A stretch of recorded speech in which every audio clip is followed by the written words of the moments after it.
अगर आपने कभी क्रिएटिन लेने की सोची है तो शायद आपके दिमाग में भी यही डर आया होगा, कहीं मैं गंजा तो नहीं हो जाऊंगा। ये डर इतना फैला हुआ है कि बहुत सारे लोग सिर्फ इसी वजह से क्रिएटिन लेना छोड़ देते हैं, जबकि क्रिएटिन सबसे ज्यादा रिसर्च सप्लीमेंट्स है। तो आखिर ये मिथ आया कहां से, चलिए शुरू से समझते हैं। ये पूरा डर 2009 की एक स्टडी से शुरू हुआ था।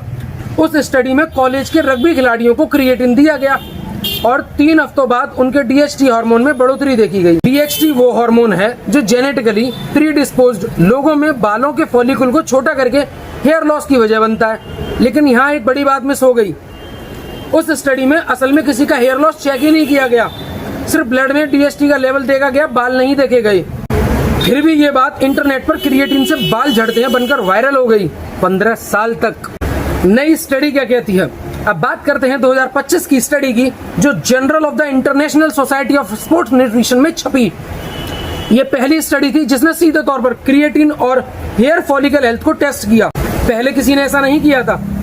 रिसर्चर्स ने 18 से 40 साल के रेजिस्टेंस ट्रेंड पुरुषों को 2 ग्रुप में बांटा।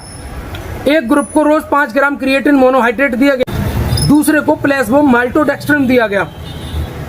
12 हफ्तों तक उन पर 4 चीज मापी, testosterone, free testosterone, DHT level और हेयर फॉलिकल हेल्थ यानी हेयर डेंसिटी, फॉलिकल काउंट और हेयर थिकनेस।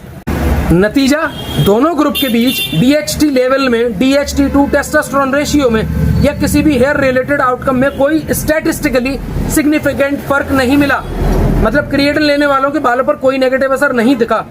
रिसर्चर्स ने खुद कहा कि ये नतीजे क्रिएटिन के हेयर लॉस वाले क्लेम को खारिज करने के लिए मजबूत सबूत देते हैं। मैं आपको पूरी सच्चाई बताऊंगा। अब मैं आपको वो भी बताता हूं जो ज्यादातर लोग नहीं बताते। ये स्टडी परफेक्ट नहीं है, सिर्फ 38-45 लोगों पर हुई, सिर्फ 12 हफ्ते चली और सिर्फ स्टैंडर्ड डोज 5 ग्राम टेस्ट किया गया। हाई डोज लोडिंग फेज जैसे 20 ग्राम पर डे पर लंबे समय तक का डेटा अभी भी नहीं है। तो ये सही जवाब ये है, नॉर्मल डोज पर ज्यादातर लोगों के लिए क्रिएटिन हेयर लॉस की वजह नहीं बनता। लेकिन अगर आपके फैमिली में पहले से जेनेटिक पैटर्न बाल्डनेस है तो अभी भी 100% पक्का नहीं कहा जा सकता कि आपके लिए बिल्कुल 0 रिस्क है। साइंस में ईमानदारी यही है, नो एविडेंस ऑफ हार्म का मतलब परमानेंटली प्रूवन 0 रिस्क नहीं होता।